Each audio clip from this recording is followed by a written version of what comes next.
Hello, this is Storybooks channel. New videos are posted every day. Subscribe and click the bell. The midday heat melted the asphalt, causing a transparent moraine to rise over the paths in the park. Adriana watched this natural phenomenon frustratedly, not noticing the white buildup that left her ice cream dripping down the hem of her dress. Adriana, you're all caught up. What are you staring at so intently? It's like you've been zombified. Get back on the ground. Betty first snapped her fingers in front of her friend's face, and then slapped her shoulder quite sensitively. Adriana flinched and wrinkled her nose unhappily. What's the matter with you and your fists? Is there any other way to bring you back to reality? I wasn't going anywhere. I was just staring a little bit. See, the air is shaking over the path like it's a transparent mirage. I wish I'd brought my camera. I would have taken a great picture. Don't worry. Tomorrow it'll be just as hot, and you'll be able to shoot here forever. By the way, it doesn't have the same effect as the road. It's a bigger scale. Betty had little interest in optical illusions. She was more concerned with real things. For example, she was worried about her friend's dress. The girl pulled a handkerchief out of her white purse. Fancy at least a little for 3 dresses. If I hadn't known you for 100 years, I'd think you were missing screws in your head. Personally, I don't give a rat's ass what goes on around me. Well, I mean, all this natural phenomena and global warming and crap. Adriana strenuously wiped away the ice cream stains, but the traces of her confusion were already firmly disappearing through the thin fabric. What are you worried about? Betty grinned, noticing the failure to remove the stain. I think you're trying for nothing. Now you'll be walking around all day. And as for what I care about at this point, I can answer without hesitation. As the famous commercial says, thirst is nothing. When there's dough, that's not what it says. I'm paraphrasing a little bit, but the point remains. You will not argue with me that for centuries everything was decided by money. And those who had a lot of it lived in chocolate. And those who couldn't save up, they lived a miserable existence for the rest of their lives. Centuries have passed, but nothing has changed. That's why for me now it's of paramount importance to provide my beloved with such a life as in the first case. Adriana playfully swiped her friend's nose with her own handkerchief. And you're telling me I'm fantasizing. Personally, I can't even imagine an honest way to accomplish your project. Your parents are just regular working people. I'm sorry, but you're not exactly a hard worker either. Betty even took offense at such a low opinion of her abilities. You're just like all the other teachers. Old stereotypes. How can they trust you with kids? You're the one who needs to learn about life, not from you. I can learn from me. And they're against it. You're right about some things, though, but you're a little too starry-eyed. I got into UCLA on the first try. Adriana has dealt a devastating blow to her friend's ego. And after graduation, you're going to work in a village club. I'll say, lucky ticket. Betty raised her slender finger in triumph. Your girlfriend has outdated information, and I won't go to the force. I'll conquer my Olympus here in the capital. Betty on her face began to resemble the same body part of a fairy tale colobach.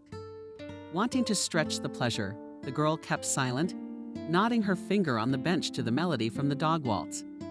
But Adriana did not appreciate the level of her friend's acting skills. Betty, save your tricks for the grateful audience. I'm out of here, and I don't know why you called me here. Betty, ignore Adriana's displeasure. Soon stuffed fun faces, and continued to nod the same uncomplicated tune, but in an accelerated rhythm. Okay, no offense, consider it a draw today, and there are no secrets about me. And I've decided to take a liberal arts degree, and now I'm a free bird. Oh my gosh. What about the mandatory work experience? Instead of answering the question directly, Betty suggested maybe one more scoop of ice cream to cool it down a bit, and I think I'll pass. You should. You'll get a sore throat. Now for the main point. Times have changed, and now you can do almost anything. If you have the desire and a little money. Anyway, my mother has some old connections, and she's arranged everything in the village. I'm not going. I'm going to raise the culture here. Betty was surprised again. I don't quite understand you. I'll tell you everything on my fingers. Briefly, it goes like this. Me and a couple of other people I know decided to form a team. Field of activity, weddings, and anniversaries. That is fully organization of events with voice, vision, and photos. We have almost a complete set. What's missing is a photographer. That's when I remembered your hobby. Now you're getting it. Adriana had not expected such a proposal. Her gaze expressed amazement. Her mouth opened involuntarily. Betty was pleased with the effect. Why don't you say something? Wait, Betty, I can't say that right away. You've just thrown me off my game. What about work? I have my own class now. What am I going to tell my parents? Why don't you just sit here and think about it? I'm buying you ice cream. High heels. Betty disappeared behind the shrubs that mossy cap on the sides of the park paths. It wasn't more than 2 minutes before she reappeared. Here you go. It's hot. So where was I? Wedding anniversary. Betty, but I'm not really into that stuff. And frankly, I don't like the idea. I tried acting once before and I just let you down. It was a long time ago and it's not true. Adriana didn't accidentally recall that long ago story, which still makes her blush. Betty was a sophomore at the time and asked a friend to work as a snow maiden for New Year's Eve. Adriana, we're swamped. There are plenty of Santa Clauses, but not enough snow maidens. It's nothing complicated. They come to the address, say their words, give presents, and that's it. But you can earn money for your pocket money. Betty knew how to persuade. And Adriana was enrolled the same day as a temporary employee of the company, the name of which she immediately forgot. She and Santa Claus gave the first 2 addresses to the same wives of students. Worked like clockwork, but the parents of children, for some reason, considered it their duty to treat the fairy tale guest. That's why after 2 visits, Adriana's companion's coordination of movements was impaired. And attention span. To put it simply, Grandpa knocked on the wrong apartment, which was in the application. Since the case was December 30, all decent people already at this time begin to slowly celebrate the main holiday of the year. The landlord, too, was already under a degree. Seeing Santa Claus on the doorstep of his own apartment, the man rejoiced sincerely. Come in, Grandpa. We've already been waiting for you. Snow Maiden regarded these words as a signal to action and immediately got down to business. While she read poems about New Year's fun of the host with Santa Claus missed another drink. Finally, it came to the handing out of presents. And Adriana, as it was written in the script, said loudly, "Where are our kids, girls, boys? Good Santa Claus, I brought you presents. Come and fly." Sort out all the presents, but no one answered Snow Maiden's call. Adriana repeated the piece one more time. But the landlord kept saying, "I'm for both today. I demand a gift." The man reached for the bag, which was stuffed to the brim with dolls, cars, and sweets. Santa Claus didn't even resist. He giggled and looked for an artificial beard. Then Adriana made one last desperate attempt. "Citizen, where are your children, Rick and Anna?" The man rolled his eyes upward in a weird way. "My kids are still up there in heaven. They haven't come down yet. And I don't. I have another last name, but I'm not telling you. I don't know how it would have ended if the drunken owner's wife hadn't shown up." It turned out that Rick and Anna lived downstairs. The unlucky couple was laughed at by their colleagues for a long time. Adriana was very worried about failure and warned her friend, "Betty, don't ask me for anything like that again. I've never felt such shame before. Adriana, don't make a big deal out of it. It's not a big deal. It's just a minor incident. But for 5 minutes of, as you say, embarrassment, you've made a nice profit." Indeed, the fee for the role of the Snow Maiden amounted to a lot of money, and Adriana used the money to buy a camera that was pretty cool for the time. Of course, Betty did not leave attempts to attract her friend to participate in such events, but always received a polite refusal. But the offer to work as a photographer seemed tempting to Adriana, and she agreed. Everyone loves holidays, but few people know how to turn an event into an unforgettable experience. Betty was a real ace at it. Creative solutions from her fountain flowed, and there was no shortage of customers. The popularity of the company Mood Plus grew by leaps and bounds, and after a few months had to screen clients. Although the company was legally registered on Sebastian, who was in charge of the technical part. Betty was in charge of clients and finances. She came up with the idea to change the work. Guys, why should we work for pennies when we can increase our income by 10 times and work only on weekends? To do that, we need to change our approach to clients a little bit. That is, to give preference to those who will pay more. These are the conditions of the modern market. Sebastian did not immediately agree to this option. I don't want to waste my time either. And Betty's offer would help us get to the next level. But there's one big but. We have an unspoken agreement with our competitors not to poach clients. Betty's looking down her nose. How could there be? But when it comes to Sebastian's collective benefit, it's not gentlemen who enter the ring, but wrestlers. And so it is in business. And again, I agree with you, Betty, but I have to object again, because in the ring there is a fair fight, but in business more often prohibited techniques are used. And I've, understandably, made myself clear. Quite, but there's a method to every scrap. I'm sorry, but to enter the field of talentless with their flat humor and terrible singing real professional is not proper. Nowadays, everyone who can't be bothered wants to make an easy buck. And by the way, not all customers like such cheapness. And the question of our safety can be discussed. I think we can afford to hire a couple of security guards. Sebastian and Betty tried to keep the other employees of the company out of the fun business. And there were only 3 permanent employees. Everyone else, including Adriana, were temporary employees. She was usually warned when she needed a photographer's services, and then she showed up at events with a full set of equipment bought at the company's expense. David, the girl's father, was truly jealous of her. You're lucky. Adriana, I too, when I was young, got interested in photography, and even before the wedding housewarming party myself went. But I had a zenith at my disposal. At that time, it was a luxury. Of my childhood memories, the fondest were when my father let little Adriana watch him develop pictures. Thanks to him, she learned to choose the right exposure and capture interesting moments of people and animals. The girl received her first recognition at the age of 13 for a series of photos about the nature of her native land. At that time, her works were even shown on TV, and for winning the contest, she was given a new project with cassettes. For a whole week at school and in the yard only talked about the girl's talent and her resounding. The first successes. But Adriana was not one to turn up her nose. She believed that each new victory obliged her to hone her skills. After consulting with her father, the girl enrolled in a photography studio. It was there that she was taught how to work properly with the camera. There she recognized all the subtleties of the art of photography. But Adriana liked shooting the sky with clouds or autumn trees more than wedding adventures. When she told her father about it, David thought for a long time before giving his assessment. You see, my daughter, the world has changed a lot. The values of romanticism are no longer in vogue because it doesn't pay enough, and any living person has many needs. Alas, you have to eat every day and wear something. So you have to choose between what's right and what's profitable. But you didn't choose your dad's. Why did I choose the first one?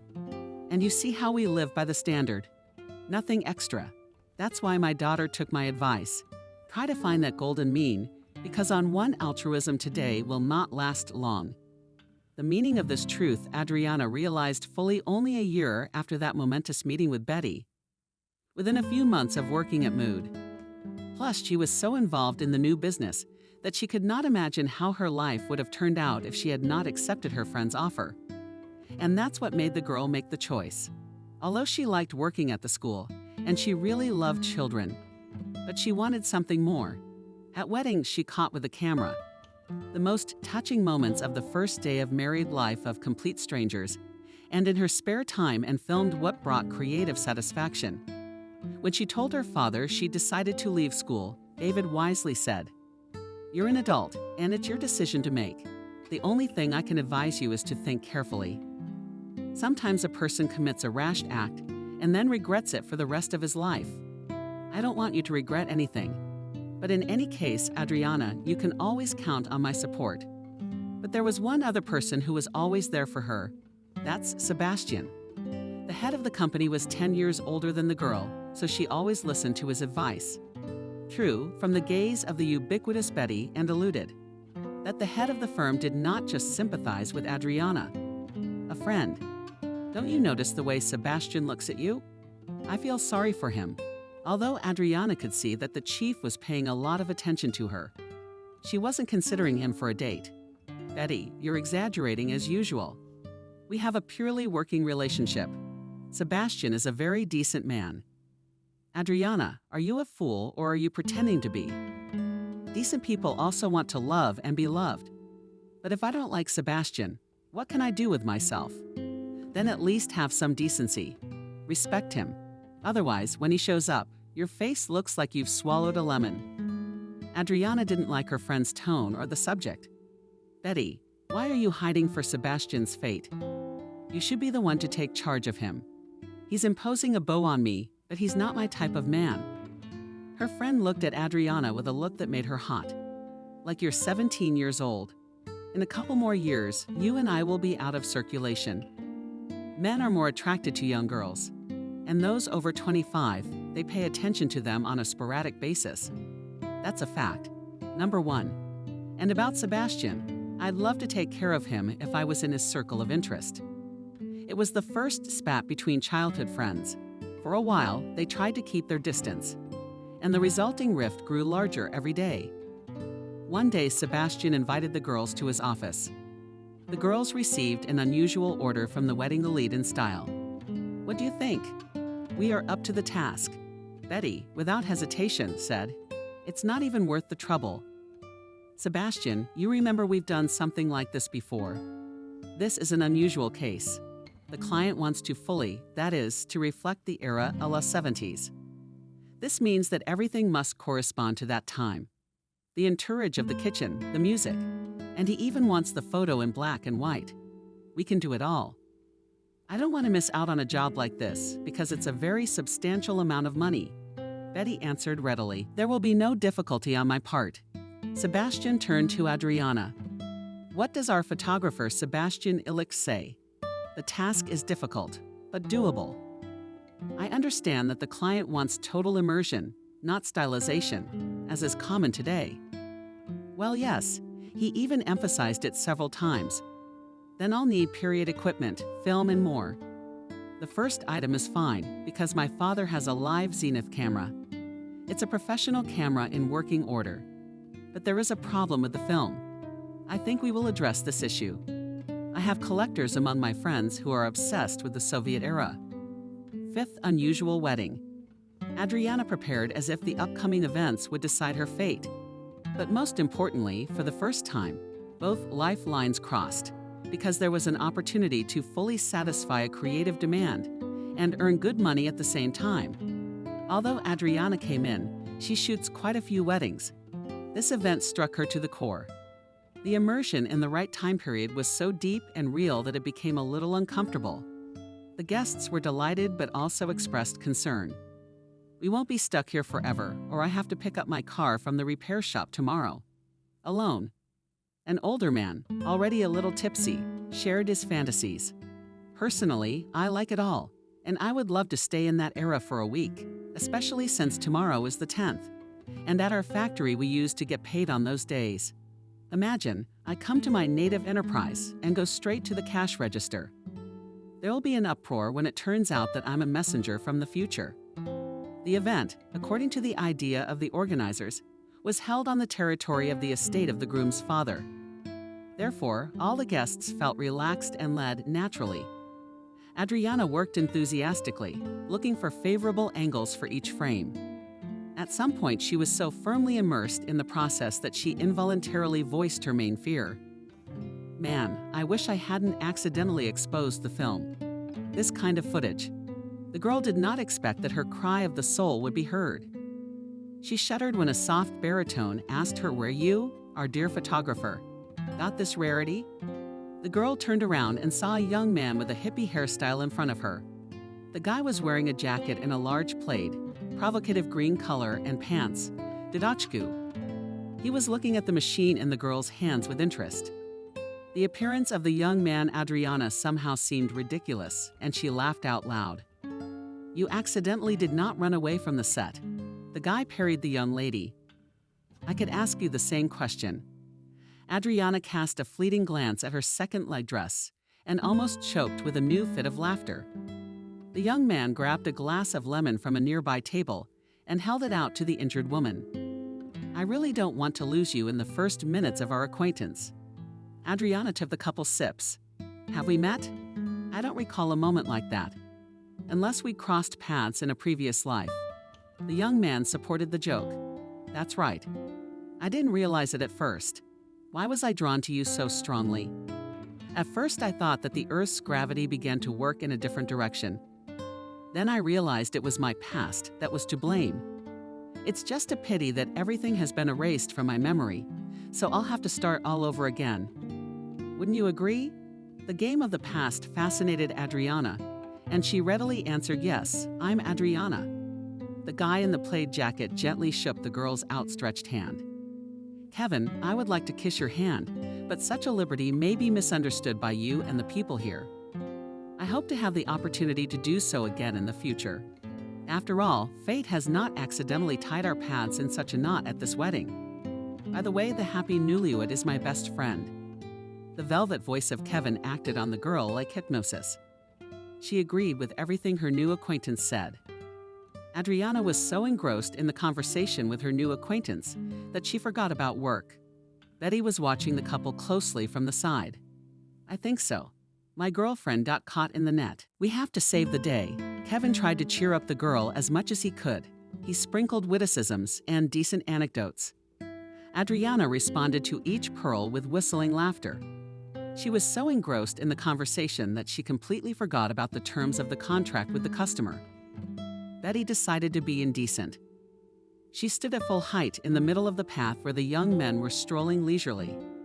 Politely, but firmly enough, she asked her companion, "Do you mind if I deprive you of the company of this lovely young lady for a few minutes?"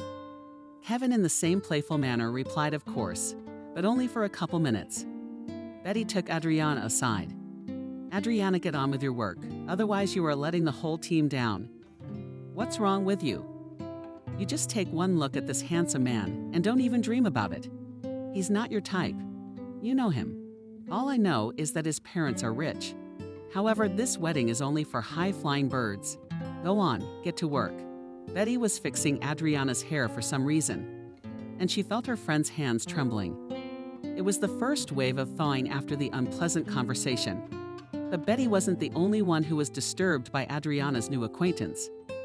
Sebastian also watched with pain and anxiety as the girl, whom he secretly loved with all his soul, was being groomed by an impudent major.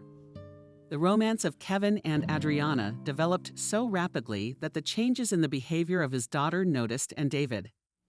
"Adriana, what could have happened to make you walk like a moth?" "Of course you can, and I'm not privy to heartfelt secrets, but I'm worried about you." The girl kissed her father in the field. "Now I know what happiness is. I can even taste it, and I'm not going to hide anything from you because you're my best friend. I think I've met the one person every girl dreams of. That's pretty much it." David was expecting something like that, but for some reason, it didn't make him happy. "I'm not going to lecture you, but I'm worried about your mood of universal joy. Isn't it premature? You can't just trust your first impression of a person." "Oh, Dad, you're telling me all kinds of horrible things you're going to tell Mom." For your information, psychologists, on the contrary, believe that first impressions are the right ones. Kevin is a well-educated young man with proper manners. He makes me feel so at ease with him. That's why, as you noticed, I fly like a moth. And love not only opened the girl, it became a source of inspiration for her. Light-hearted summer smoothly turned into a thoughtful fall. And Adriana wanted to convey this unusual mood in her works. She spent whole days in the neighborhoods of the city, looking for interesting places for shooting. And Kevin accompanied her. Once a young man jokingly remarked, "I am your faithful to the cameras carries." However, by modern standards, this is a very honorable role. Someday, many years later, I will accidentally find myself at the exhibition of an unknown artist and see familiar landscapes.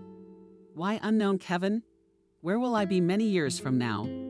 The confusion lasted no more than a few seconds.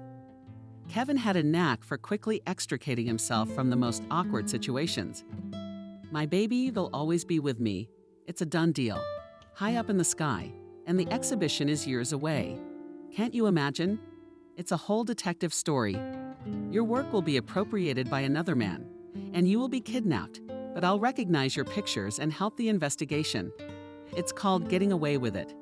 I don't like your story, but I'll forgive you for once. Kevin knelt down. My queen. I will try harder from now on and be sure to shine with my talent. Adriana laughed heartily at Kevin's every joke.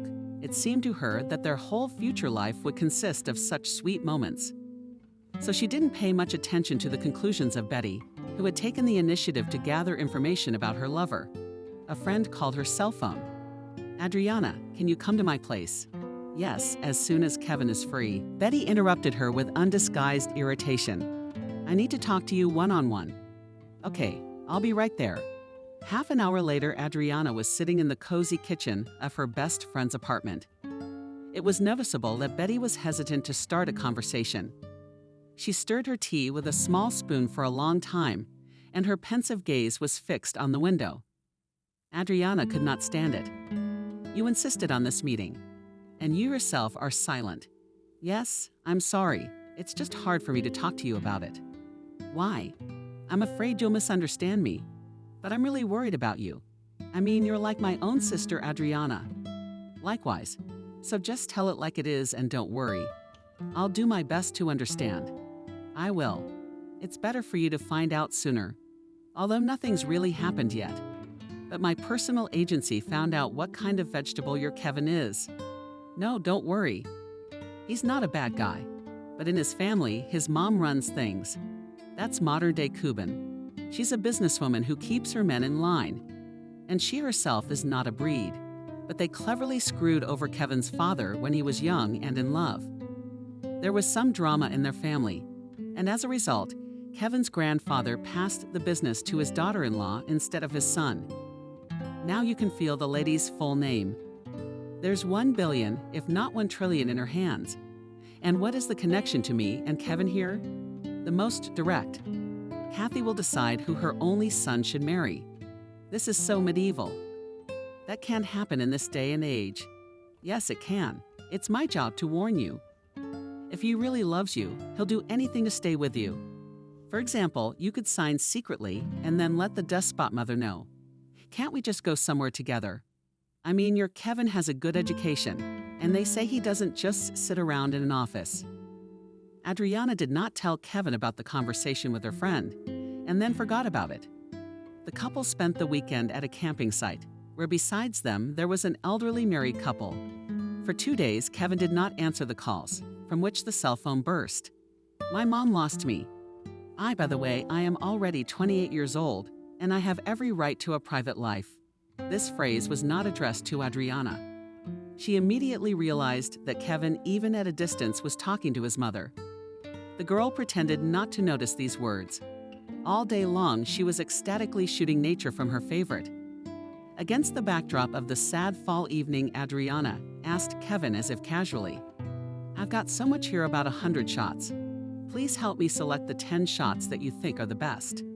What do you say? If it's no secret, why do you want to participate in another contest? I haven't had any luck lately. I don't even know what it is. If you want, I can get you a solo show. I don't want to, Kevin. I'm always in favor of honest decisions, especially in art. I'm of the opinion that money can't buy talent. And my dad always taught me that. I don't quite agree with you. Talent should be helped, and talentless people will make it on their own. Alas, but that's life. I've done what you asked. I think these 10 pictures are the best you've ever done. Kevin held out a stack of photos, and Adriana was silent again, even though she knew he was right. Her abilities required a broader format than a wedding. But all the work the girl had sent to contests, she had been sent back with terse reviews. What lacked skill or originality? Today, Kathy was in a foul mood. And it was all because of her son, Kevin.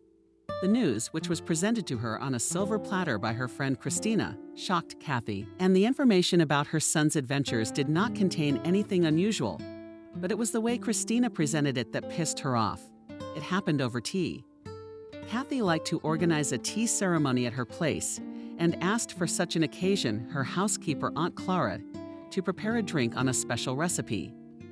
As soon as Christina appeared on the horizon, the women rushed into the kitchen. In 20 years of working in the house, the business is smaller. Aunt Clara had learned to guess what the hostess wanted by looking at her. But she also had another trait, a good ear. Even thick walls were no barrier for the housekeeper. She was also able to read lips because she had experience in a boarding school for deaf-mute children. So went into the house with proudly raised head past the trunk Christina, which Aunt Clara frankly did not digest. She immediately tuned her hearing to perceive the new information. Since the door of the living room, where the hostess always sang Ochi, was open, Aunt Slaga heard in every detail the conversation of her friends. The guest expressed her displeasure from the threshold. "Cindy, I heard a rumor that your Kevin is having an affair with some girl. Anatoly's officiating weddings. Whether they're taking pictures or not, I didn't get the details. And I don't need to. Not a muscle on Kathy's face. I don't know what people are saying. If you believe all the rumors, you could go crazy. So you're not denying it, and I'm not confirming it. Kevin is a grown man, and he needs to blow off steam sometimes. Pardon the lingo. Aunt Clara, where's the tea?" The housekeeper realized that it was her turn to come out and deftly picked up the trays with the checkers and the kettle with jam. The living room was immediately filled with a pleasant aroma. The mood of the guests changed. "Your woman makes a terrific tea. You'll let me borrow her for a couple of days." Aunt Clara wanted to hit the guest in the forehead, so she wouldn't make a vulnerable lady, but the hostess beat her to it. "Christina, you've forgotten that serfdom was abolished in Russia. If my memory serves me correctly, in 1860, according to the new calculus. That's why Aunt Clara works for us on a salary. What's your habit of clinging to words? I was speaking figuratively. I even complimented your cook, and you threw my face on the table. You're the one with the hotel speech, Christina. Why are you in such a bad mood?" The guest asked for Aunt Clara, and she silently left, but she left the door open. Christina whispered loudly, "What kind of mood do you think I'm in if your Kevin has a fling with some chick, and my Lisa avoids my Lisa's company? The girl calls him every day. He's an asshole. He hangs up on her. What's that supposed to mean?" "Well, the girl thing is a bit of a stretch. Your Lisa is overheating. So don't give me any righteous indignation. And about this girl you're talking about, I'll check it out. Soak up the information." Aunt Clara was waiting for Kevin. The boy had grown up practically in front of her eyes, and the woman had maternal feelings for him. Kevin returned the favor, but he was especially grateful to the housekeeper for the fact that she always warned him about the family gatherings and stampedes that Kathy liked to organize. But this time the mistress was ahead of her. She first spotted Kevin's car pulling up and went out to meet him, which had never happened before. Although Aunt Clara was very worried about Kevin, curiosity got the best of her. It's gonna be episode 2 of Santa Barbara, and it's a shame the kid's gonna ruin his son's life. But contrary to expectations, the employee's house. Kathy affectionately asked her son about his business. Kevin gave a brief report on the current situation in the company. He was about to leave, but his mother stopped him. "I hear you're seeing a girl." Kevin was confused. "Is it forbidden? Why do you have to get all needly on me? I just feel bad that I'm the last to know about such an important change in my son's life. Tell me who she is, what she does. Or are you just hanging out with her to pass the time?" Kathy tried to speak casually to get her son to talk frankly, and Kevin immediately took the bait. He sat down next to his mother and began to tell her about Adriana. By the look on his face and the words he used in his speech, the woman realized that the son was head over heels in love with this unknown Adriana. "I hope you will meet your father, your chosen one." Kevin clearly did not expect such a turn. "Of course, you will certainly like her. Adriana is very talented and kind." Kathy tightened her duty smile. Okay, I believe you, son. So invite your girlfriend to come visit us." Kevin flew in 2 leaps to the second floor where his room was located. His father was just about to come downstairs for dinner and was surprised at his son's quickness. "Kevin, did you take on animals? Like a goat?" "No, Dad, and I'm just a little happy." Sam muttered good-naturedly, "Well, it's not dangerous. I wanted to call an ambulance to get you a shot for the raging net." Adriana immediately sensed something wrong. When Kevin had invited her over, she remembered how unflattering Betty had been to his mother.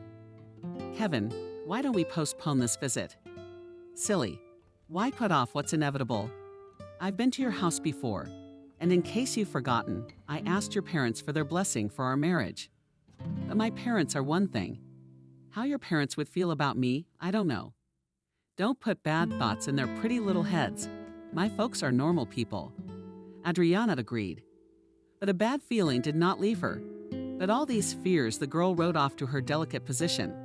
Quite recently, she realized that she was pregnant. But about this circumstance, she did not tell anyone. "When they will be sure, then I'll tell you." On the eve of meeting Kevin's parents, the girl felt quite bad. She already wanted to cancel the event, but the promise given to the groom did not allow her to retreat. Be that as it may, Kevin will think that I chickened out. To the surprise of the girl at the dinner party, in addition to her, other guests arrived. So Adriana was immediately lost under the stares and not very friendly looks. Strangers asked her about her family, work, and other things, and she felt uncomfortable in front of this society, but she especially tried. Christina is a friend of Kevin's mother. When Adriana's fork slipped out of her hand during dinner, the honorable lady said very loudly, "Unfortunately, not all people today know how to handle cutlery." My Cindy in London was trained in etiquette. Adriana barely waited until the meal was over and immediately politely declined. Kevin tried to stop her. "Adriana, where are you going?" "Thank you for dinner, but I have to go." Kevin rushed to see the girl off. They were silent the whole way, only at the entrance of their house.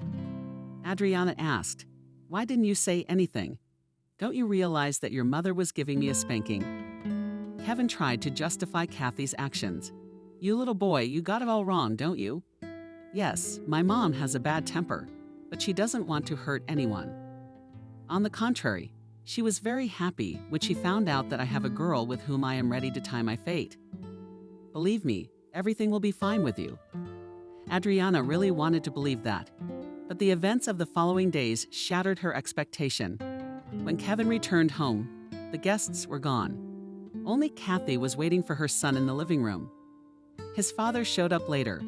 Kevin realized that now there was going to be an unpleasant conversation, and he was not wrong, as usual. The mother was the first to speak. "I didn't expect my son to have such disgusting taste. Or are you completely blind? Kevin, I don't understand you, Mom. Are you really going to marry that girl?" Sam decided to stand up for her son. "She's a nice girl, polite. After all, it's not your mother's place to live with her, and you're never asked. If you like her, you can keep your opinion. But I won't let my son marry a mere wench with no lineage." Kevin felt a wave of indignation rising inside him for as long as he could remember. His mother kept pushing him and his father, and he got tired of obeying her.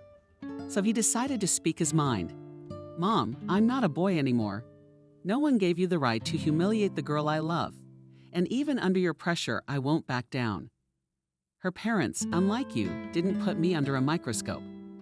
They accepted me as family and blessed us." Kathy abruptly got up from the couch, and the tea utensils with a clinking sound rolled on the glass surface of the coffee table. "And they wouldn't be happy to get such a son-in-law for the poor. This is unprecedented luck, a fairy tale." Sam tried to get a word in edgewise again. "Cindy, why would you do that? You don't even know the girl's parents, and by humiliating them, Sam will shut up too. This place is sick enough without you, and you're making your remarks. I've said my word. If you go to the registry office with this Adriana, I'll take everything away from you, Kevin, so you'll realize that I don't throw words around. Give me the car keys and the gold card." Kevin was about to reach into his pocket for the keys, but imagined how he would get to the office tomorrow on public transportation with the card. He didn't feel like parting with it either, and his righteous anger, caused by Adriana's mother's unfair attitude, quietly hid somewhere in the corner of his soul. His father watched his son in silence, expecting him to act like a man. But Kevin stood in front of his mother in indecision. His head slumped. Sam stood up and spat under his son's feet. Wimp. Adriana waited for Kevin to call, but the phone was silent. 2 days passed, but the groom did not give Lissa any signs. This state of affairs did not suit the girl. And on the 3rd day, she called him herself. Kevin answered right away. His voice was full of joy. "Abby, I'm glad you called. I got a full zoo at work. I wanted to call you yesterday, but you don't have a minute to spare. How's your time? Maybe we should get together." Kevin, yeah, we should get together to dot all the I's and cross all the T's. It was pouring rain outside, so the lovers secluded themselves in a small but cozy restaurant. Kevin acted as if nothing had happened. "Are you having dinner? What do you want to order?" At the mention of food, Adriana felt nauseous and waved her hands. "No, I'm not hungry. Not just a glass of mineral water. I'll have something to eat. I've been on my feet all day." Adriana had gotten to know Kevin well enough to know what kind of conversation he was trying to hide his excitement. "Kevin, let's not waste time. I want to hear from you what's going to happen to us now." The young man chuckled unpleasantly. "It's going to be okay. Baby, believe me, you will definitely get married. But we have to wait a little longer." The girl could not believe that these treacherous words are said by a man who only a few days ago was for her the standard of a real man. "Kevin, what are you saying when later?" "Baby, you understand. It's not that simple. I'm in a very difficult situation, and you have to wait for everything to dissolve. You see, that's the way it is in life. You don't have to work hard. Kevin, I get it. I wish you happiness. And your mom too." Adriana could barely hold back her tears. The resentment was burning her heart, and she hurried home to give vent to her tears and despair. But no sooner had she crossed the threshold of the apartment than the doorbell rang, and Kathy stood in front of her with a haughty look. "I can enter your chambers. Please come in." "No, I won't come in. There's no need. I only dropped in for a few minutes, Adriana, to ask you a favor." "I'm listening." "Look, Adriana, you realize that Kevin needs a different kind of girl than you can give my son. Love, loyalty, caring." Kathy said with irritation. "Those are just words. They're not backed up by anything. You can't base a marriage on that. Love and romance fades very quickly, and then it's business as usual. My Kevin has never needed anything. He has a very refined nature. You just can't stand to be around him. Leave him alone. Do you want me to give you some money? Even so. And if I don't want to keep him, what then?" Kevin's mother's voice sounded different. It was clearly threatening. "Then you're tainted, no doubt about it. You'll get a taste of real revenge from the family. I will never let you cross the threshold of my house. Unless as a servant you can do so. But you will never be my son's lawful wife. I hope you heard me." Kathy left, with a loud slam of the door. Everything she'd been through in the past few days came rushing back to her. She locked herself in her room so as not to disturb her parents and cried until morning. Betty didn't expect Adriana to show up at such an early hour. "Are you all out of sorts? Is something wrong?" "Betty, honey, you're my friend. The worst thing has happened to me, and I'm just now realizing how right you were, and I didn't listen to you. You need to calm down, and then you need to calm down. Tell me everything in order." Betty was saddened by her friend's story. She did not reproach her for her thoughtlessness and gullibility, but simply asked, "What are you going to do now? How do you think to get out of the situation?" "I'll leave. I can't be in this town, and know that Kevin is around. But you can't survive on your own with a baby. At least your parents are here. I'm not ashamed to look them in the eye. All right, girlfriend, don't despair. People don't get into this kind of trouble and survive. You have to use your brains." At the train station, Adriana was accompanied by her parents and Betty. Her friend kept looking around as if she was waiting for someone. And David was giving his daughter a final farewell. "You, daughter, when you get settled, call me right away. It's good that they'll give you a place to live. There's a shortage of doctors and teachers in the countryside. That's why they attract them with housing. It's okay. You'll work for a while and come back to town." "Dad, I'll definitely come back. And I won't give up photography. They say it's a wonderful place. There's room for creativity. Won't it be hard for you to get back into the profession?" "Dad, it's only been 2 years since I left school, so I remember everything." The main thing is that you don't worry about me. Citizens, passengers, please take your seats according to your tickets.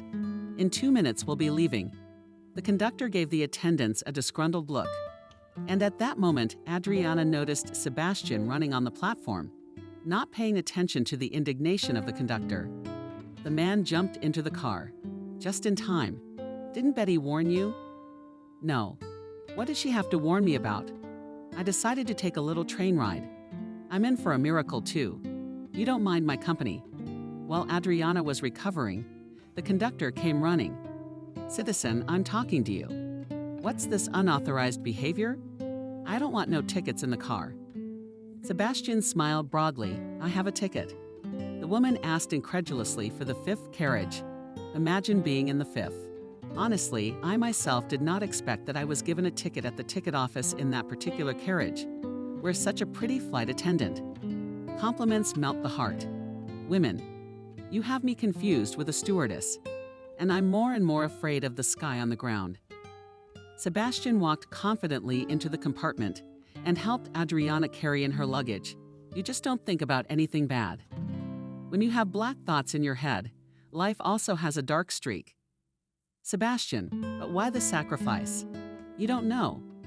"No. I've loved you since the first day I saw you. Don't say anything. And you listen to me. I don't want anything from you, and I'll never interfere in your life if you want me to. You're hounding me. But as long as you're in a difficult position, I have to protect you.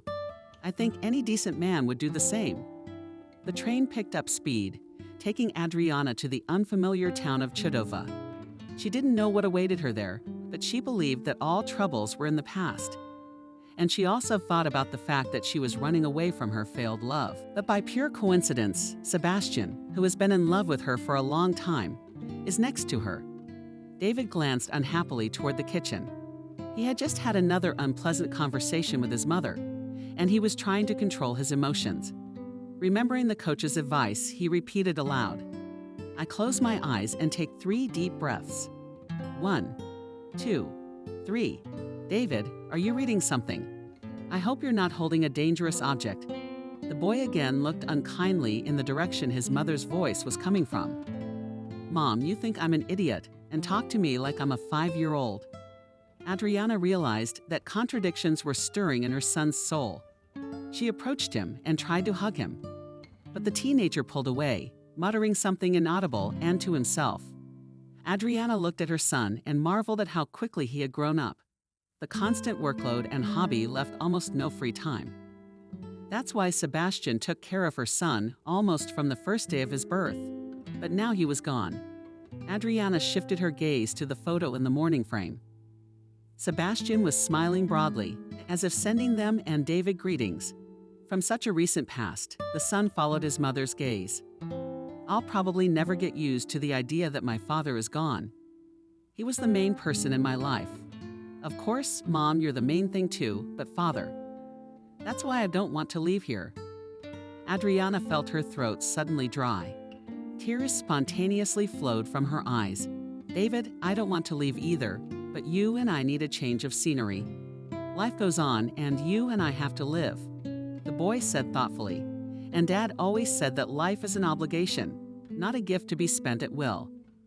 You know, Mom, when I go to his grave, it makes me feel better. I often feel like he's there to hear me. Son, Daddy really does hear everything, and he's watching over you and me. And he would be very unhappy with your mood right now.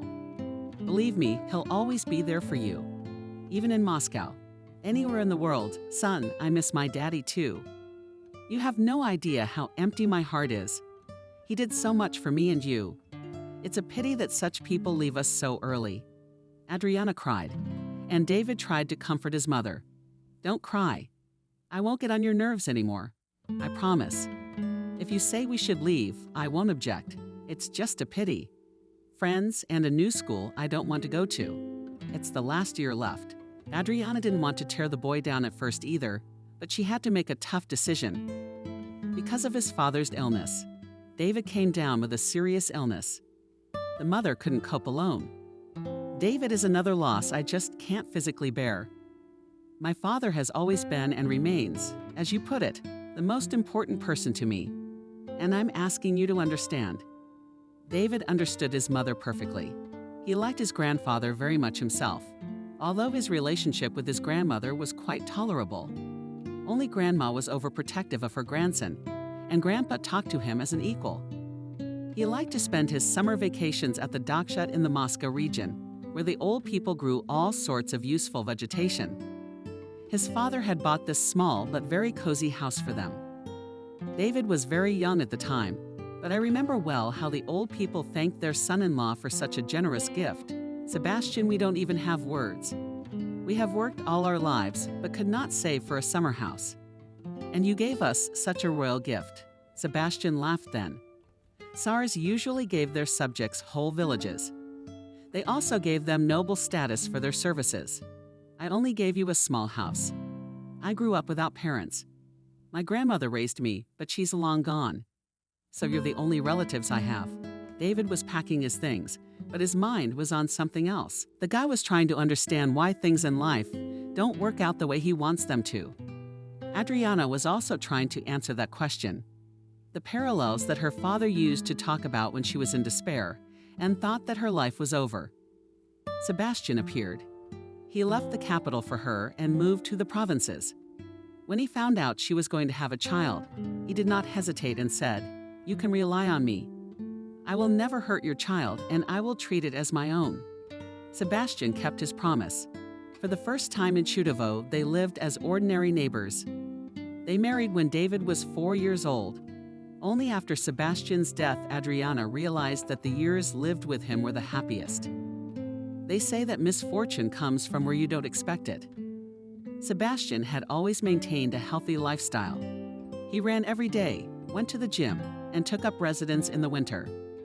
There were his successes in business, so the family lived large. But one day, the man returned from a business trip with a high fever. Adriana, he must have gotten some kind of infection on the trip. You give me some heat pills and it'll go away. But the next day, Sebastian got worse. He started choking. They had to call an ambulance. For a week, doctors fought for the life of the patient, who was diagnosed with bilateral blue pneumonia. They assured Adriana, "Your husband has a strong organism, he will surely cope." But the doctor's predictions failed. On the 5th day, his kidneys failed, and another 24 hours later, Sebastian was gone. When Adriana got the call from the hospital, she couldn't believe it. How could it be? There must be some mistake. The doctor said that the man was a strong organism, but here it was a banal pneumonia. The nurse's sad voice replied, "I'm sorry, but sometimes healthy people die of the common cold." 2 months had passed since Sebastian's death. Adriana Lisa couldn't get used to the fact that he was gone. Everything in their spacious apartment reminded her of him. A favorite chair in the living room, a small gym on the loggia, even room slippers. In the former place awaited the appearance of the master.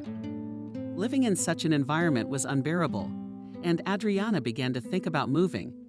Her father's sudden illness accelerated the process. But the most striking was that shortly before the death of her husband, Adriana was offered to organize a solo exhibition of her work in one of the capital's Adraiaperi. And the other day she was informed that the event would take place in a month. This was another reason to move. Adriana could not miss such a chance because Sebastian had invested too much in promoting her talent. Adriana had already had several successful exhibitions abroad. The first time was almost by chance. Sebastian had a visiting partner from Switzerland. They decided to sit at Sebastian's home. As soon as the partner entered, he was lost. He spent more than an hour wandering from picture to picture, which were hanging everywhere.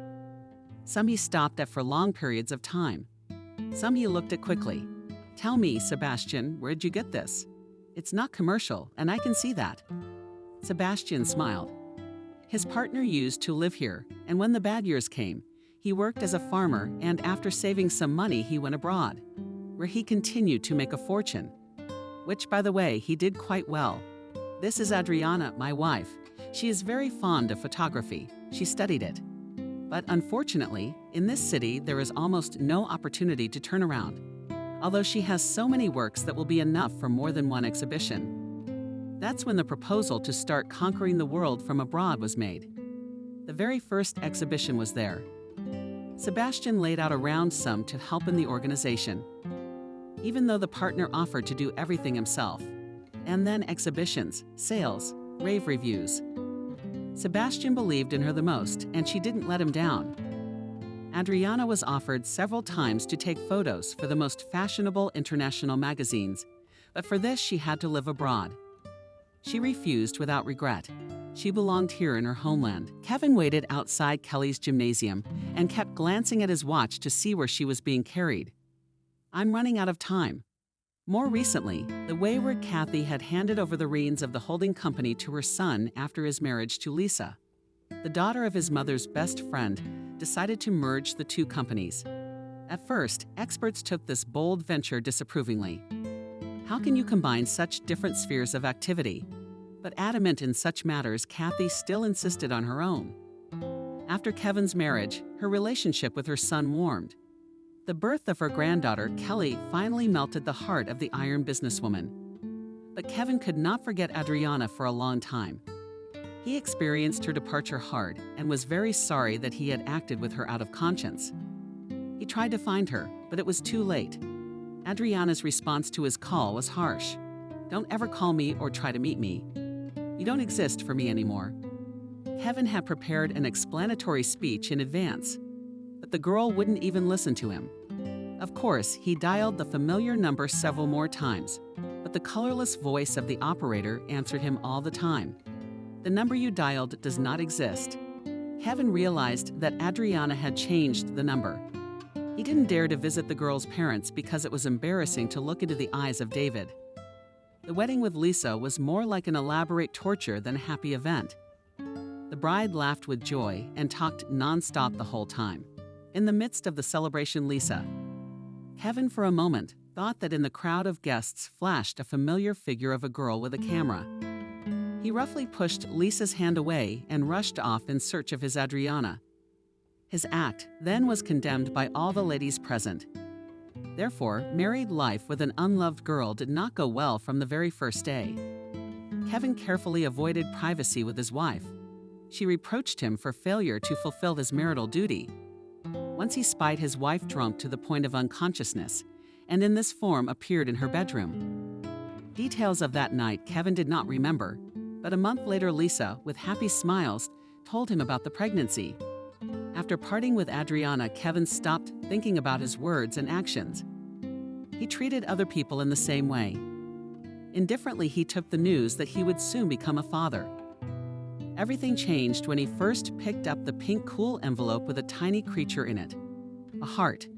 Men shuddered at something. It was as if a volcano that had been sleeping for centuries had awakened. Kevin spent every spare minute by his young daughter's crib. He made funny faces at her and enjoyed Kelly's long, hearty laugh. The girl grew up in his arms, learning to talk and walk, and he watched his baby lovingly. Lisa was openly jealous of his daughter. "Kevin, I get the impression you're doing all this on purpose to annoy me. After all, who's the mom in this family, me or you? Why are you so annoyed that I pay attention to my daughter?" Lisa grinned caustically. "That's what surprises her, that you pay no attention to me at all. You even skimp on simple human words. And I, like any normal woman, need affection and love." But Kevin Lisa could not overpower himself and treat his wife more gently. Lisa felt it and also began to avoid his company. The situation was resolved when the wife's mother decided to move to her son in London. Christina all her life dreamed of visiting the capital of Great Britain. And now her youthful dream has finally come true. No sooner had Lisa seen her mother off than she declared, "I have to go to London too. My mom has health problems. I'm afraid for her." Kevin was very surprised by his wife's plans. "But your brother is there. He'll look after the old lady." Lisa exploded like a snakebite. "Don't you talk about my mother in such a derogatory way. She's the envy of many young women." "Lisa, you're contradicting yourself. One minute you're talking about your mom's poor health. One minute you're saying she's a role model for others. You're inconsistent, and that's what worries me. I wonder why. Because it's characteristic of deviant people." This was already over the top for a blatant insult. Lisa burst into foul swear words. Kevin listened and laughed in her face. When Lisa had run out of eloquence, he calmly asked, "Will you sell it?" Lisa thought, not even embarrassed. "Sure. Let her stay with you for a while. She's too young for long trips." But a short trip turned into a permanent residence in London. At first, for the sake of decency, his wife still regularly sent short messages with smiley faces, and then began to call once a month. About 2 years ago, Lisa suddenly appeared in person. "Kevin, I'm sorry, but I've met a man with whom I immediately fell in love." Kevin replied indifferently, "Congratulations. What do you want me to do? Don't play dumb. I want a divorce, and of course I expect all the preferential treatment I'm entitled to." Kevin laughed heartily. "Lisa, you're not getting anything. My clever Kathy has done everything, so I can only willingly transfer the shares of the holding company to another person. One of those people is you, Lisa, and I'm sorry to be so frank. That was a low blow." Lisa's eyes widened in incomprehension. "But why?" "We have a daughter, Kelly. I came to get her." "Mom, I'm not going anywhere with you. I'm better off with Daddy." The arguing parents didn't notice how the girl slipped into the living room where the verbal battle was taking place. Lisa shouted, "You're all conspiring here, but I won't leave it like this. I am a mother and my daughter has to stay with me. Kelly is 13 years old now, and she should decide who she wants to stay with. She's made her choice, and you have to accept it." So nothing. Lisa drove back to London. Kevin was so absorbed in his memories that he didn't notice Kelly coming to the car. "Daddy, did you fall asleep in there?" "Sorry, my daughter. I was just thinking." The girl dived into the salon and capriciously noticed you. "Dad, do not understand. It drives me that you sit with such a face, as if you got into a parallel world." "You guessed it, Kelly, mine. I just had a similar experience. While I was waiting for you. How are you doing?" That's when the girl perked up. "Dad, you know there's a new kid in our gymnasium today who's so cute. And his outfit is cool. I wonder if he'll be in your class in the 11th grade. The girls told me in confidence that he has cool parents. What I don't get is how a dude from the suburbs has cool parents. I don't understand how a decent girl can be so rude. Oh, Dad, I almost forgot." The girls were saying that this new guy. "Mom's either an artist or a photographer. She's really cool. I'll find out more later and let you know if you're interested." "Daughter, I'm not interested in anything that occupies you." That evening, Kelly told her grandmother everything in detail. But Kathy was not at all interested in the unknown boy from the province, and she did not pay much attention to her granddaughter's words. David liked it very much. In the new school, his peers unexpectedly well received him, and his manner of dressing played no small part. A long time ago, 3 years ago, maybe more, when David was going out for a walk, Sebastian stopped him. "David, where are you going?" "I'm going for a walk." "Me and the guys will go to the embankment, sit, and you go like this." David didn't understand him. "What's wrong, Dad?" "But I think you're wearing yesterday's t-shirt, and those pants don't go well with it." David looked at himself and then asked Dad, "I'm not a girl. What difference does it make what I'm wearing?" "Well, yes, a t-shirt should be worn with a sporty style, or at least this one. But I don't think anyone's gonna pay that much attention. That one, you're wrong. I've always said it's right to treat a man for who he is on the inside. But if you remember the proverb, it starts with the clothes on your back. Think about it. Maybe you should meet a friend or girlfriend in your life today. Well, here are the most perfect ones, but they will pass you by because a person who disrespects themselves and their appearance may treat others the same way. You and I both know that's not true, and you're a good person, but they don't know that yet, right?" David thought a lot about that conversation. Sebastian had managed to convince him that a man should look decent at all times, not just when he wanted to. The guy didn't become a stylist, but he'd been trying to dress up ever since, stylishly fashionable. It turns out that it was not so difficult. Plus, his innate taste helped him a lot. The 2 weeks he'd already been going to his new school had flown by like a day. Yes, the guys in the capital were much more liberated. But David had long ago decided for himself that he had his own life line. He would not try everything just to seem cool. He had Sebastian in front of him. He has his grandfather. And both are worthy examples. when the class realized that David wasn't going to buckle down just to be on good terms with everyone. Logically, he should have been bullied. But that's where it made a big difference. The fact that David didn't come from an easy family, that they had money, and the mom's a celebrity. It seemed that David was more fashionable, smarter, and if he's rich, he's cooler. And the cooler one dictates the rules. Except David wasn't going to dictate anything. It turned out there was no one to fight with, so the guys just accepted David for who he was. They also respected him for having his own point of view, for knowing what he wants. "Kelly, you're gonna break your eyes." Lisa stood next to her friend and looked at her mockingly. Kelly flinched. She hadn't noticed Lisa walk up. "What are you talking about? I was just thinking." "Of course you were. And all your brooding centered on the new guy. God, what's wrong with that?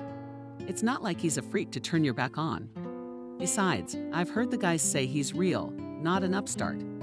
"Well, I don't know how he's not an upstart like that." "Lisa, are you crazy?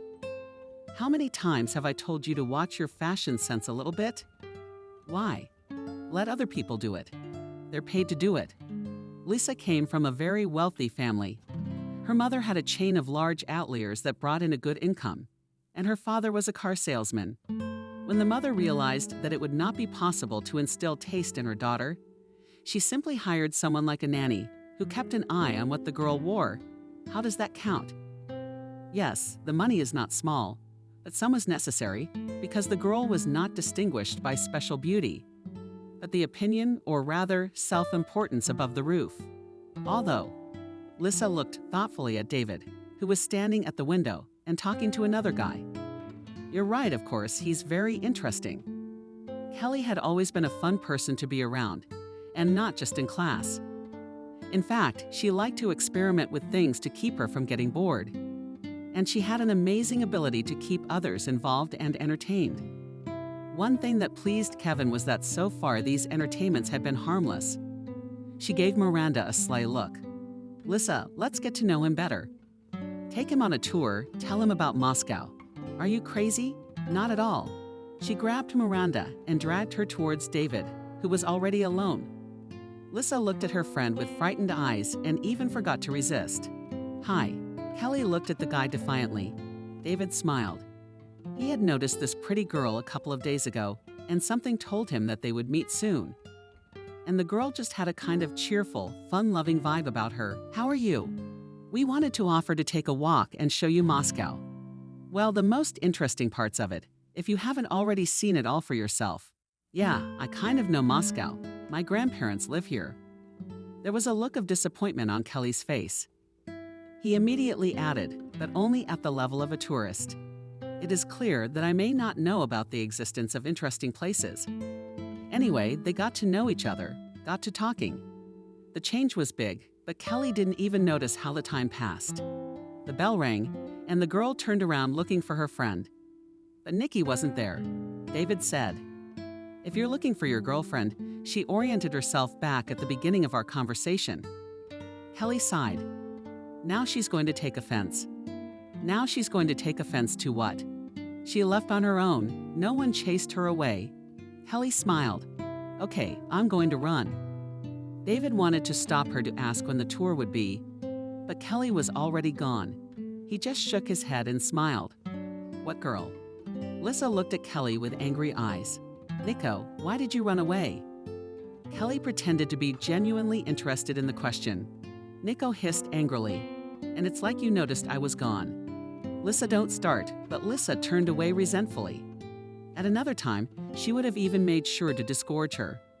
But now she didn't feel like it. She wanted to think about David and only him. For the rest of the day, the girls never made up. Kelly didn't insist. She could see Lisa was angry. After class, they went outside by the porch, shifting from foot to foot. "David." Kelly, she waved cheerfully. Her dad was supposed to be waiting for her outside the gate, but she couldn't leave. Not without talking to David as well. "Daddy, I'm going out with the girls tomorrow." "What's that for?" "Tell me where you want to go. The driver will take you." "But no, Daddy. We want to wander around old Moscow. Give ourselves some kind of tour." Kevin wanted to be indignant, but then, looking carefully at his daughter, he suddenly smiled. I'd like to ask you one thing. If you're not going to walk the new guy, Kelly blurted out. His name is David, and not to walk him, but to show him the city. Realizing that she had given herself up, she clung to her father. Daddy, he's so nice, so serious. He's new to the school, and already everyone respects him. Very interesting. Well, since he's all so positive, maybe after the tour, you'll come over for a cup of tea. Kelly shook his head apprehensively. No, I know for a fact he won't go. Besides, why would he? I mean, we've only just met him. You know, Dad, he's a bit like you, isn't he? He's just as nice. Kevin could barely keep a straight face. I thought to myself, God forbid he should be like me. He'd been thinking about Adriana a lot lately. I wondered how his life would have turned out if he hadn't been so cowardly. Perhaps he would have been happier. But then he'd have nothing. On the other hand, maybe Kelly would have been born to him and Adriana. Mom hadn't made any more attempts to marry him after he'd been dumped by his nondescript wife, her protege. And lately, Kathy seemed to have calmed down a bit. A little tired, maybe. He let Kelly go, but before he did, he tried to gently remind her that she was still a child.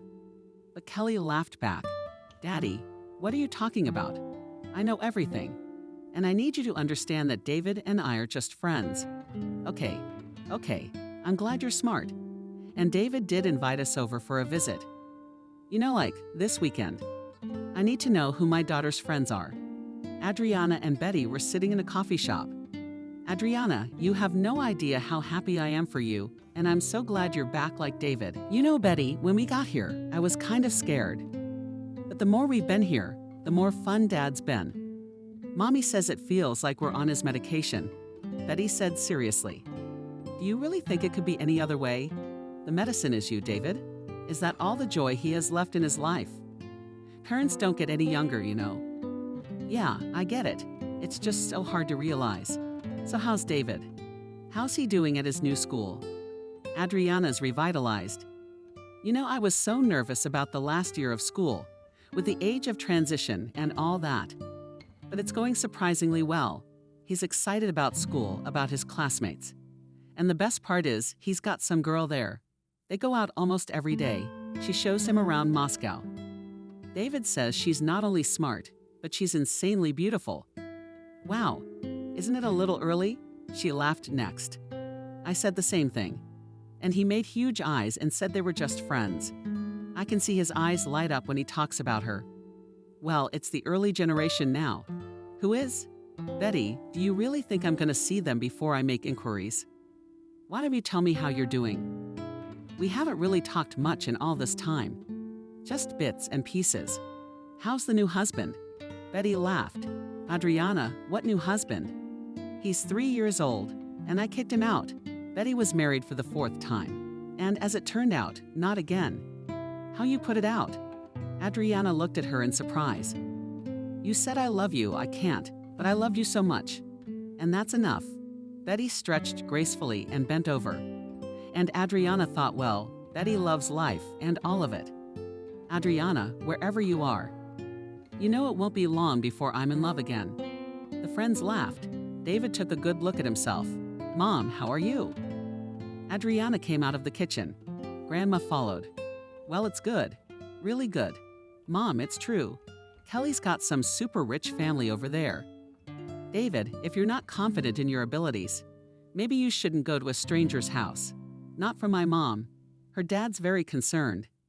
His desire to see me is very valid. He could just forbid Kelly from going out with me. Adriana smiled, you're all grown up. Now David looked at her in embarrassment. Can I invite Kelly over later too? Of course you can, but not until after the exhibition. It's in 3 days, so it won't be that long. Okay. Thank you. Kathy threw David a scathing glance, which Kevin immediately noticed. So Mom remembered that she was the boss. We'd have to take the initiative before she said something. He extended his hand to the guy, who, it should be noted, held it with dignity. Kevin, nice to meet you. Kathy pressed his lips together, realizing his son's intent. But she was afraid to openly confront him. Kevin hadn't been listening to her lately. Kelly invited everyone to the table. David didn't eat much. He pretended to eat more. And Kevin asked David, "Hadn't you recently arrived in Moscow?" "Yes, not long ago. Although my grandparents have always lived here, they are native Muscovites." At these words, Kathy's face softened a little. A native Muscovite is something that is not quite native people. She began to listen to the conversation. "What do your parents do?" "My mom is an international class photographer. Her exhibitions were held in many countries. Her pictures are bought by magazines and people for a lot of money. And now for the first time there will be an exhibition in Moscow. And my mom was persuaded for a long time. She didn't agree. Dad insisted. But we thought that Mom would just go to the exhibition, and that's all. But circumstances were such that we had to move here." Kathy asked us right away, "Where do you live?" "At my grandparents' for now. But my mom already bought an apartment. It's being renovated." The woman raised an eyebrow. She had nothing against being friends with this guy now. Yes, well, Kelly was still young, but it looked like this David was the one to hold on to. Kevin immediately noticed the change of mood in his mother's demeanor, and for some reason he felt very disgusted. "David, where's the exhibit? Maybe Kelly and I could come and see it." "Oh, come, of course. I'll give you and Kelly the invitations tomorrow. You should come. I'll introduce you to my mom." Betty took over the reins from the host for old time's sake. It was decided that Adriana would not be introduced to the guests until the middle of the show. The organization was certainly top-notch. The first day of the exhibition was invite only. That was the decision of the stewards, and Adriana didn't resist. She understood perfectly well that at first the business was organized light buffet with champagne and wine. People were mostly walking the halls. David, and Adriana's mom could see that people were excited. Now David was very proud of his mom, but also worried because there was still no Kelly. Finally, he saw her and went to greet her. Adriana came out into the hall as well. No one recognizes her because no one knows what she looks like. She walked over to the pictures that were taken years ago. It was Kevin. 10 pictures, none of them showed his face, just a silhouette. But that was the point. After all these years, the photos are still relevant. You look at them, and it's like you're in some kind of novel. I wonder if the man in the photo has something to do with the photographer or just a model? No, of course he does. You said yourself that the photos are as if they were alive. I even think they have a loving air about them. Adriana grinned sadly. That's true. At the moment when she was taking Kevin's picture, she loved him so much that she thought only of happiness. She stepped back, then walked off in the other direction altogether. Adriana could see perfectly well that these pictures always had a lot of people, 10 pictures of happiness. Kathy slowly made her way along the wall. Kevin thoughtfully supported her under his arm. "Kevin, you saw and the whole world is here." "Of course I did, Mom. I guess you like it a lot, don't you?" "Of course I do. Would our Kelly be so foolish as to miss such a party?" "Mom, I'm begging you. What are you talking about? Kelly is just a child." "What are you talking about? She's not such a child. Let her think about the future. It doesn't hurt anyone to marry some poor schmuck." "Mom, that's enough." Kevin gave her a stern look. "It's too early to be thinking about something like that. And then I want you to understand one thing. I'm not going to let you interfere with Kelly's life.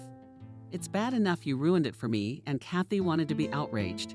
She realized, of course, that Lissa was entirely on her conscience. But on the other hand, Kevin should have been grateful to her for keeping him away from that girl. But she had no time to intervene before she could voice her displeasure either. Kevin suddenly let go of her hand and took a few steps forward. He was looking at the pictures posted on a separate wall. They were large just enough to be seen from anywhere in the hall. Kevin quietly. Kathy looked at her son in surprise and shifted her gaze to where he was looking. Beautiful, very beautiful. Kathy had respected few people in her life. Few people she praised. But these pictures stirred something in her soul. But the more she looked at them, the more she was disturbed. "Kevin, I don't understand what's wrong here." "Son, what's wrong with you?" Kathy, but she saw her son turn pale. "Mom, do you know who's in these pictures?" "No, of course not." "How would I know?" Kevin didn't notice Kelly and David walking up to them. No one saw the kids yet. They were holding hands. David listened to Kevin with interest. He, too, was seeing these pictures for the first time, though he had always followed his mom's work. "Mom, it's me." Many, many years ago, Adriana was taking pictures for a contest. She asked me to select the photos. These are the pictures, and I chose them myself. Kathy looked at her son. "Are you saying that's a picture of that girl? But it just can't be. She was a simple person and would never have achieved anything. I can see right through people." Kathy was frantic when she thought of Lisa, but then she went on. "What's there to guess?" She turned to David, who stood with an impenetrable face. "David, what is your mother's name?" Only then did she realize what a stupid thing he had said. To come to the exhibition without even asking who the person who had done all this was. "My mom's name is Adriana." Kathy stared at David in silence, uncomprehending. Kelly let go of the boy's hand, and Kevin just turned pale. Adriana stood with Betty. "Adriana, you're doing great. I thought people were just going to show off to each other today. But after 15 minutes, everyone was looking at your work, and they were talking about it so much. And those old photos over there are always crowded. Look, there's an argument going on right now." David and his Kelly, their Adriana, turned that way and suddenly stopped. Her son was standing in front of his own father and the hated Kathy. "Oh, Betty, I have to go over there." "David, there's Kevin and his mom." Betty darted her eyes. "How?" But Adriana was already rushing over there. Her mind was blank.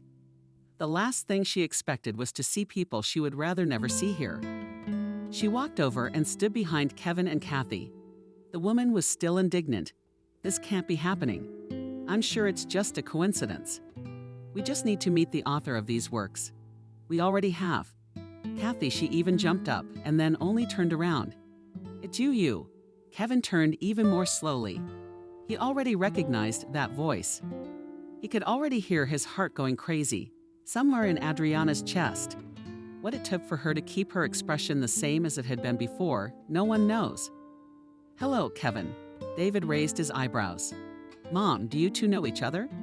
"Yes, son. It's been a long time since we've known these people. I'd like to talk to you." She took her son under her arm and led him away. Kelly stood alone, confused. Kevin stared after Adriana, and Kathy put Valadol under her tongue. "Mom, where are you taking me?" "Kelly's waiting for me." Adriana stopped. She didn't know how to explain everything to her son. "Son, I don't want you to go out with Kelly. It's not gonna work out anyway." "Mom, what the hell are you talking about? I didn't think you were like that." "David, I don't care what you thought. But you have to tell Kelly that you're not going out anymore and that we're going somewhere else." David looked at his mother and just didn't understand what was wrong with her. They always got along, always talked. But here Mom just averted her eyes and repeated the same phrase for the second time. "Adriana, what's going on?" Adriana's parents, and almost simultaneously, Kevin came up to them. David looks at the man in surprise, and this one does something. "Hello, David." "Adriana, we need to talk." She looked up at him. "I don't need to. So I'm sorry. You better go." She looked out the window. There was already a party going on outside, and David was gone.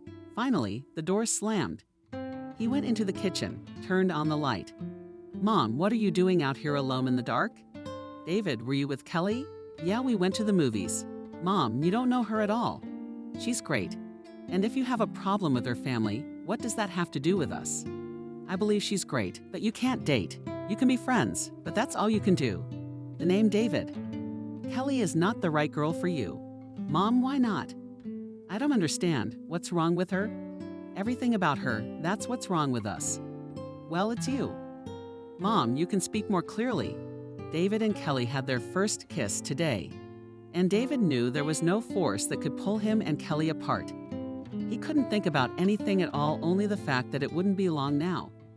He and Kelly would be married, and they would be together forever. Adriana could see that her son was on the verge of a nervous breakdown. She realized that she would have to tell the truth. "David, Kelly, and you are related. You are brother and sister. And Kevin is your father. A long time ago, he chose money over love." Kathy insulted me and said that someone like me was no good for her son. David looked at his mother in horror. Mom, but I had a dad. You had the most wonderful daddy in the world who loved you more than life. But Kevin's biological father. David jumped up and ran out of the apartment. Adriana rushed after David's stop, but the guy didn't even look behind Adriana. Adriana's parents jumped out. What happened? They waited for David all night. Toward morning, an exhausted Adriana called the police. A sleepy voice told her to come back in 3 days. David put another pill under his tongue. Adriana, we need to call Kevin. He has a lot more opportunity in this town now anyway. Adriana silently picked up the phone. The clock read 5 o'clock. She dialed the number. Who is this, Kevin? It's me, Adriana. On the other end of the phone, Adriana's confusion lasted a second. Is something wrong? Yeah, Kevin's missing David. I told him he can't date Kelly because they're brother and sister. Kevin, help us find our son. Another second of silence. And Kevin said in a husky voice, I'll be right there. He arrived half an hour later. He had some men with him. They took pictures of David, questioned Adriana. What was he wearing? Another half hour later, the doorbell rang. David came back with Kelly. She immediately lashes out at Adriana. I didn't realize you were like this. I really liked you. I could never understand people who forbid their children to be happy. My grandmother told me how badly she and Daddy treated you. But it's despicable to retaliate like that. Adriana even smiled. Good girl. She couldn't say it all back then. But Kelly, even though she's younger, did. Kevin, do you want me to explain to Kelly, or do you? Kevin looked at Kelly darkly. Daughter, here's the thing. David is my son. Kelly went pale. Staggered? No, this can't be happening. We decided to get married as adults. Dad, how can that be? Kevin didn't have time to answer. His cell phone rang in his pocket. Where is it? Don't touch it. We'll be right there. He jumped up and drove on the spot. We'll figure it out. David was sitting on a high railroad bridge. When Adriana saw him, her heart thumped loudly, loudly. If he took just a couple steps down, there was a real abyss and trains. Kelly rushed to him, sat down next to him, and took his hand. David, we can be friends, I guess. And she cried, resting her head on his shoulder. David put one arm around her, pulling her close to him. Kevin sat down too, and Adriana came over. Kevin spoke. We all need to listen to me to unravel this tangle. I'm the only one to blame for what happened all those years ago. I'm the one who was cowardly. The truth is, I didn't know Adriana was having a baby. Mom quickly married me to Lisa. And I thought about Adriana all the time. I couldn't have lived with Lisa if it hadn't been for Kelly. Kelly was everything to me. And then Lisa left, and it turned out she was gone for good. And Kelly gets sick. Remember Kelly, you even had to go to the hospital? I do, the girl exclaimed. And that's where I found out that the girl had a blood type that neither me, Lisa, nor my grandparents had. I don't even know why I took that test. Anyway, I never would have said it. But now I have to. Kelly is not my own daughter. Lisa must have gotten pregnant on purpose to keep me around. Or maybe she didn't even know it wasn't mine. Admittedly, I was being a pig about it. Kelly and David stared at him in amazement, and Kevin continued. Kelly, I'm sorry, but I love you like family. And I really hope nothing changes in our relationship. Here, so there are no obstacles to you and David dating, except for one thing. You're both still in high school. Kelly threw herself on his neck. Daddy, Daddy, thank you. I love you very much and will always consider you my daddy. High schoolers. We actually decided to get married after high school. Kevin remembered her, and then he held her to him and David. Adriana wiped her tears. Mom, come to us. They sat like that for a long time, the four of them hugging each other. And when the sun began to rise, Kevin said decisively, I suggest that we go to the campgrounds this weekend. The four of us, or we could take our parents. I know it's impossible to forgive me, but I'd like to try. Kevin glanced at Adriana. She averted her eyes, but her heart throbbed. Mom, let's take Grandma and Grandpa and Kelly's grandmother too. It had been so long ago after all, You have to learn to live without resentment. Adriana waved her hand. Let's go, son. Of course you're right.